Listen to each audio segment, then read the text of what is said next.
We are here with Allie Schanck of UK Sports Medicine, and today's topic, it's a hot one, as everybody knows. AED and the risk of getting hit, in the chest. Allie, what do we know about this craze going on right now that everybody's instantly become aware of after the Bills game the other night? Yeah, so thankfully, we kind of got reports today that he's awake and communicating with individuals, and that's all thanks to, God's grace, but also the swift action of medical staff and getting him that AED as quick as possible. Yeah. So an AED is an automatic external defibrillator. What it is it has pads. It's not like what you see on TV in hospitals where they rub the paddles together and go. It really just has these sticky pads that you place on, turn it on, and the machine gives you all of the instructions to go through, and we'll analyze the heart rhythm. And at that time, you'll stop CPR, and then we'll determine if a shock is needed. And if a shock is needed, like it was in Damar Hamlin's case, it's because the device can recognize a irregular heart rhythm that oftentimes can be set back into a regular heart rhythm with that electrical shock.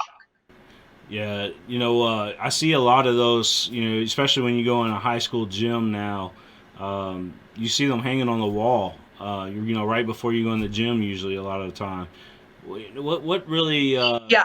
you know, what were your thoughts on how all that got started with getting those devices in the high schools the way that they are now?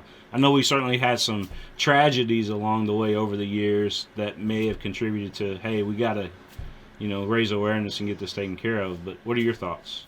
Right. Yeah, absolutely. I mean, Damar Hamlin's case, while it was very rare and very shocking and traumatic, certainly isn't the first. And that's why you see AEDs everywhere, and particularly where there are athletics.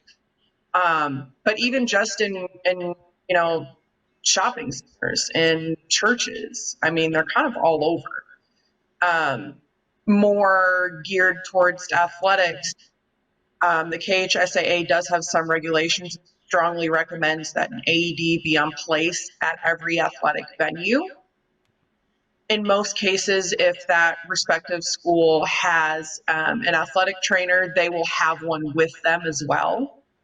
So it's kind of having them in multiple places, multiple options, is really the best way to prepare for that. And again, that's all kind of come about from, sudden cardiac arrests or deaths in athletics that have happened that maybe haven't garnered as much media attention. Yeah, yeah, because it does happen a lot more often than people think. So the emergency action plans are in place. You touched a little bit on it there. How do they relate to the safety at athletic events? Yeah, so the KHSAA also has regulations and requirements that there be a site-specific emergency action plan or EAP. Yeah. So that means, an athletic trainer that's at a contracted school, their emergency action plan is different for the baseball field, the football field, the basketball court. It's different and sport specific. And it also goes further that, the athletic trainers will rehearse these EAPs with the coaching staffs and, administration that would be involved. And just kind of go over them and make sure that everybody that would be involved in an emergency situation is aware of the emergency action plan, feels comfortable in, what their potential role may be, and kind of knows, okay, if the athletic trainer there, signals that we need to activate the EAP, everybody knows what they're doing, they know the steps. So that way we can really reduce the amount of time to, get EMS and, get the tools that we need. So that way the individual, the athlete, can have the best possible chance at recovery. Yeah, and they usually have documents posted in public areas like restrooms, like you said, concession stands, those type of areas there, and that's really where, if somebody's interested, correct, where they'll be able to find more documents on that. Yeah, absolutely. So, me specifically at my school, I have them even placed right by the AED, because chances are you need one, you may need the other. Not always, but it's in a central spot. They're usually put somewhere like that, whether it's right by the entrance, whether it's on the door, something like that. It's usually set in an area that everyone is aware of and can notice.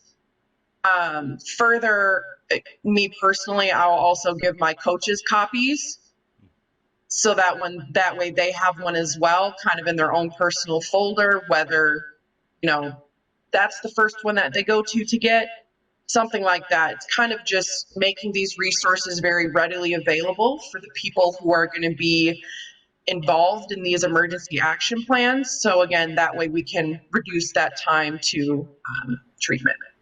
If you're a public bystander, then you're at an event where something like this could happen.